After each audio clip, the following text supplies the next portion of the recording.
¿ok? Las unipolares son ABL, L de left, o sea, brazo izquierdo, ABR, que es R de right, brazo derecho, y ABF, F es foot, pierna izquierda. Estas son unipolares porque solo registran lo que está debajo de ellas. Las precordiales son unipolares, pero se colocan en otras posiciones. Se colocan en las posiciones para medir el plano horizontal.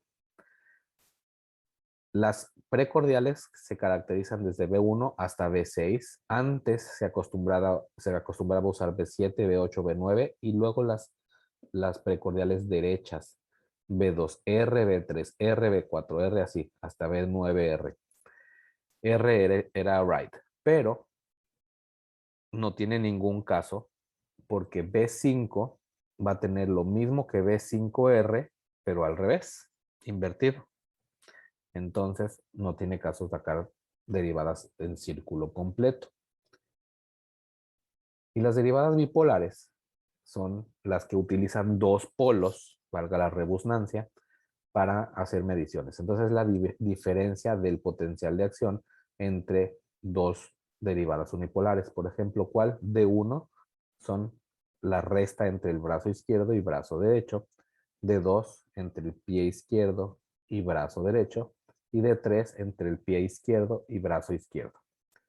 Y de ahí surge este triángulo. Este triángulo se llama triángulo de Einthoven. Supongo que ya lo vieron en fisiología hace muchos años, ¿no? Hace 2 años o 1 año. ¿Quién le tocó la doctora Bonilla? A todos, doctor. ¿Todos? ¿Y si les enseñó bien esto? Y se quedaron callados. Ok, doctora Bonilla, dicen sus alumnos que no le dieron clase adecuadamente. No es cierto, no está aquí. Bien. Entonces, este es el triángulo de Einthoven. Meten el triángulo de Einthoven en un círculo y esto nos va a ayudar a ver el eje eléctrico del corazón. Más ejemplos del triángulo de Einthoven. Ahora, la derivada 1, en inglés son leads, es entre los dos brazos, por eso es la horizontal. ¿Ya la vieron? Es el eje de las X. Si tomamos ABF, ABF va a ser el eje de las Y. Aquí no se ve pintada, pero vamos a regresarnos acá. Este es ABF, aquí está marcada ABF, ¿ok? Y es perpendicular a la derivada 1. ¿Y eso de qué nos sirve? Eso nos sirve para sacar el eje eléctrico. Punto importante, ¿en dónde colocamos los electrodos? Actualmente se colocan los brazos y las piernas, viene marcado cada electrocardiógrafo como debe de colocarse. Por lo general ya tienen código de colores. En el pie derecho, que es el del acelerador, se pone el color verde, porque es el acelerador. En el pie izquierdo, que es el freno, se pone el color rojo. Y los brazos depende de cada marca, pero dicen brazo o left arm en inglés y right arm. Hay que ver porque ahí tienen las letritas. Pero las derivadas precordiales se ponen la derivada B1 en el cuarto espacio intercostal. Miren, 1, 2, 3, 4. Línea paraesternal derecha. B2 es en el mismo espacio intercostal, pero en línea paraesternal izquierda. Después se saltan hasta B4. B4 se coloca en el quinto espacio intercostal en la línea medio clavicular. Y B3 se coloca justo a la mitad de las dos. ¿Ok? B5 se coloca un poquito más arriba, también en el quinto espacio intercostal, pero en la línea axilar anterior. Y B6, que está hasta por acá, en el quinto espacio intercostal, en la línea axilar media. ¿Ok? Para que se lo aprendan. Eso sí es bien importante porque cuando sean internos, ustedes van a tomar los electros. ¿Ok? Vamos a brincarnos todo esto. Este es un electrocardiograma. Este es un electrocardiograma normal. Por lo general, tenemos acomodadas, depende de cada equipo, de cada paciente, más bien de cada aparato, cómo van a estar acomodadas las derivadas. Aquí tenemos D1, D2, D3, ABR, ABL, ABF, B1, B2, B3, B4, B5 y B6. Hay otros electrocardiógrafos que ponen todas simultáneas y además, bien importante, que tengamos una tira de ritmo. Este está cortado abajo, debe de tener una tira completa de D2. Eso es lo estándar, el D2 largo. El D2 largo es la tira de ritmo que nos ayuda a ver más tiempo, ¿sí? Después eso lo vamos a ver. Y esto sí, les voy a pedir que le tomen foto, lo graben, lo escriban, lo hagan lo que quieran, pero que se lo graben en la cabeza porque esto es lo básico para una interpretación de electrocardiograma. Me avisan cuando terminen de copiarlo.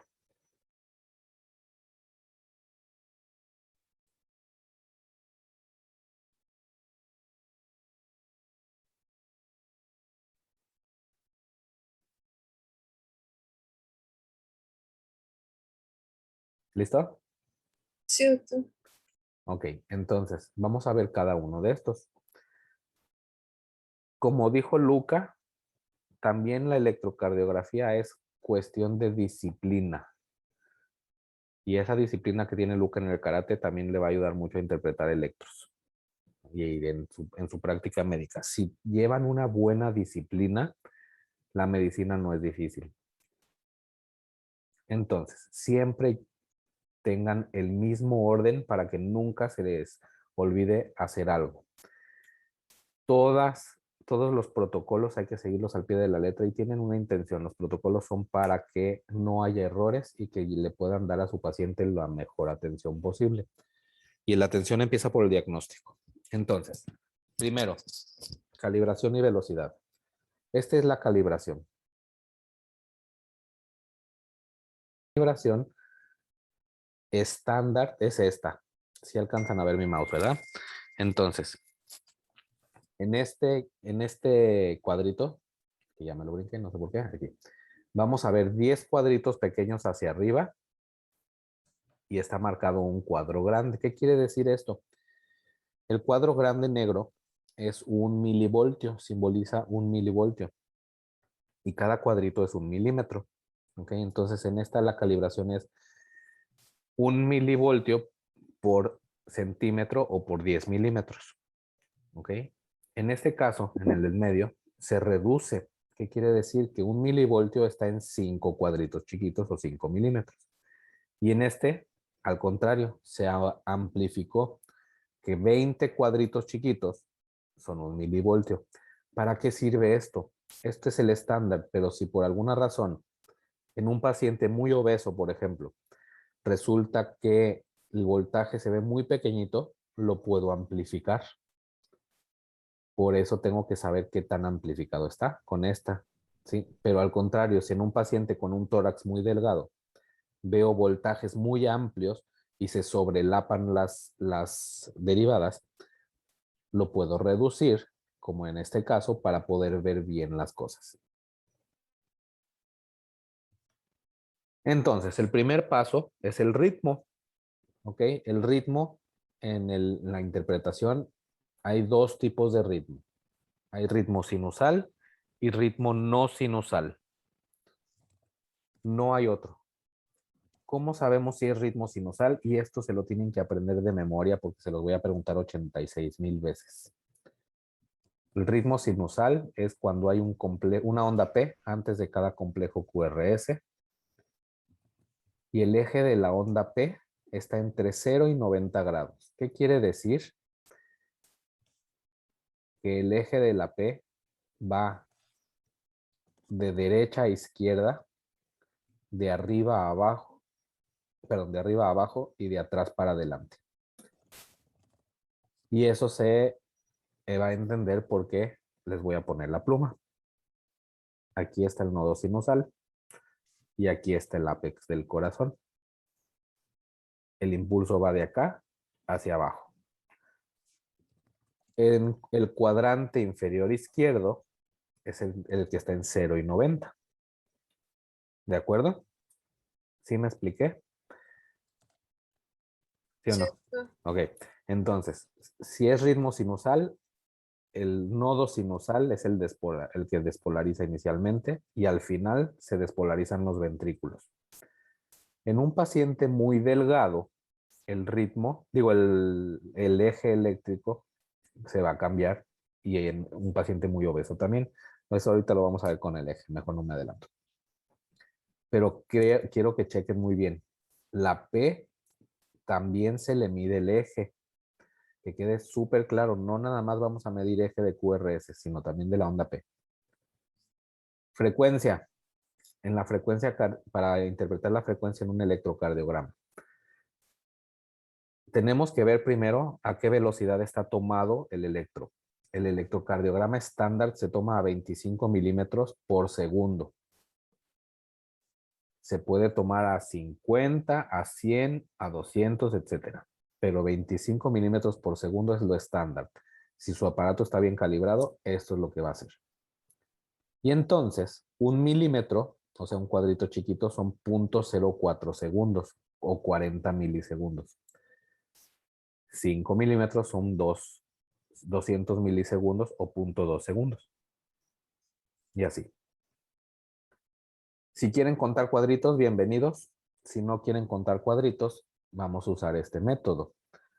Vamos a poner un QRS que esté en una línea y el siguiente QRS depende de dónde caiga. Si cae a los 5 cuadritos, la frecuencia es de 300. Si cae a los 10 cuadritos, la frecuencia es de 150. A los 15 cuadritos, la frecuencia es de 100. 75, 60, 50, 40 y se murió. ¿Ok? No es cierto, no se murió, pero está muy bradicárdico. Entonces, este método es mucho más fácil y más práctico para que puedan ustedes interpretar un electrocardiograma. La frecuencia normal de un paciente depende mucho de la edad y del estado clínico del paciente. La frecuencia normal en el adulto es entre 60 y 80 latidos por minuto en reposo. En un recién nacido puede llegar hasta 160 o 180 latidos por minuto y no tiene ningún problema. ¿Ok? A los 2 años de edad, entre 85 y 125, a los 4 años de 75 a 115, etc. Existen unas cosas para los niños que se llaman percentilas, pero eso ahorita no nos vamos a meter. El eje eléctrico es la dirección del impulso eléctrico. El eje eléctrico hay que medir siempre el eje de la onda P, el eje del QRS y el eje de la onda T. El eje del QRS se localiza, más bien los ejes se localizan por dos métodos. Localizando el cuadrante, ahí les estoy señalando con la pluma y con la pluma no me van a ver. Localizar el cuadrante utilizando D1 y ABF. ¿Qué es eso? D1 es el plano de las X y ABF es el plano de las Y. Y entonces, no me van a entender muy bien ahorita si no se los explico en el pizarrón, pero ya la próxima vez que nos veamos en el pizarrón se los voy a explicar con más calma, ¿ok? Es más fácil entenderlo viéndolo. Entonces, D1 hay que hacer la suma algebraica y ABF hay que hacer la suma algebraica. Y si no, encuentran la derivación más isodifásica y la isodifásica quiere decir la que es más neutra. Sumamos el positivo más el negativo y la perpendicular es donde está el eje. ¿Me entendieron? No, ¿verdad? No importa. Ya después se los voy a explicar en el pizarrón que es mucho más fácil. La onda P, ahora vamos a ver cada onda. Cada onda tiene sus características. La P tiene la característica de que su duración es menor de 0.12 segundos o 120 milisegundos. La amplitud es de 2.5 milímetros y el eje tiene que estar entre 0 y 90. El QRS debe de medir menos de 100 milisegundos. La amplitud es variable, depende de la derivada donde lo estemos viendo y del paciente. El eje normal es entre menos 30 a más 90. Ese sí lo vamos a ver. Imagínense que este es el eje del ventrículo. ¿Ok? En un paciente muy delgado, su tórax va a ser más longilíneo, entonces el eje se va a verticalizar más. En un paciente obeso, digamos este es su eje normal, si es un paciente obeso que tiene mucha panza, la panza va a empujar los órganos hacia arriba. Y hay veces que el eje eléctrico se puede ir así. ¿Por qué? Porque se horizontaliza el corazón completo. ¿Ok? Si el corazón está muy vertical, va a estar el eje así. Si está muy horizontal, el corazón, digo, el eje va a estar así. ¿Ok? Por eso también tenemos que ver al paciente. Doctor, Sí, dime. y en esos casos no se considera patológico aparte pues, de su propia obesidad. Se considera patológico siempre que sea menor de -30 o mayor de +90. ¿Ok? Si el paciente es muy obeso y ves que el eje eléctrico está, por ejemplo, a -60, tienes que buscar otra causa, pero puede ser únicamente por su obesidad. ¿Ok? De todas maneras, tienes que investigar. El electrocardiograma no es más que un ayudante para el diagnóstico, es una herramienta para hacer el diagnóstico. Es como una radiografía. La radiografía te va a ayudar a confirmar lo que la clínica te está diciendo. ¿Ok? Entendido, gracias. Bueno, la onda T es la repolarización ventricular. Entonces, la onda T debe de ser, por lo general, en la misma dirección que el QRS. Si el QRS es positivo, la onda T idealmente va a ser positiva. Y al revés, excepto en los latidos que no son sinusales o que son extrasístoles. Los intervalos. El PR, esa es su duración, entre 0.12 a 0.2 segundos. El QRS entre 0.07 y 0.12.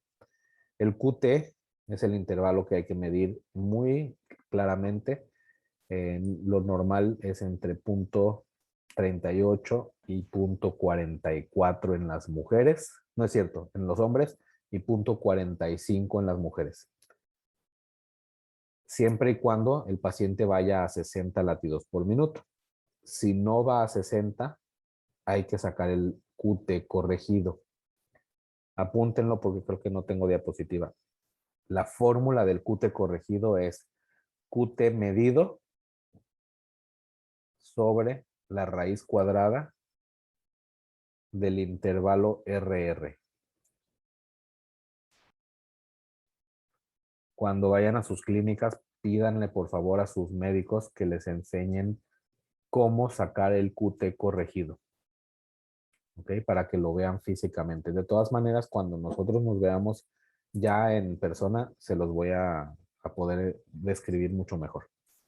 Doctor, Sí, ¿puede repetir el valor del QT en hombres y mujeres, por favor? no, no es cierto. En mujeres hasta 0.45 máximo y en hombres hasta 0.44. Gracias. De nada. No sé, una de las reglas, perdón, se me olvidó decirles reglas del taller es prohibido quedarse con dudas. ¿Ok? Sí pueden preguntar. Al contrario, es importante que pregunten.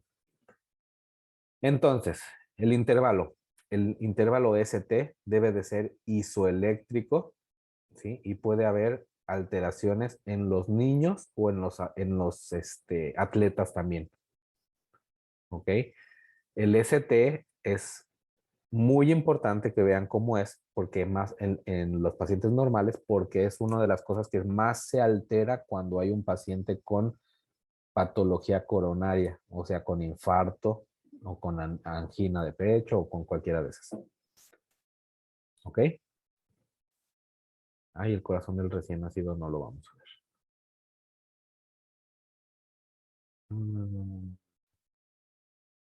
Y eso ya son electros diferentes. Muy bien. Ya, quítate.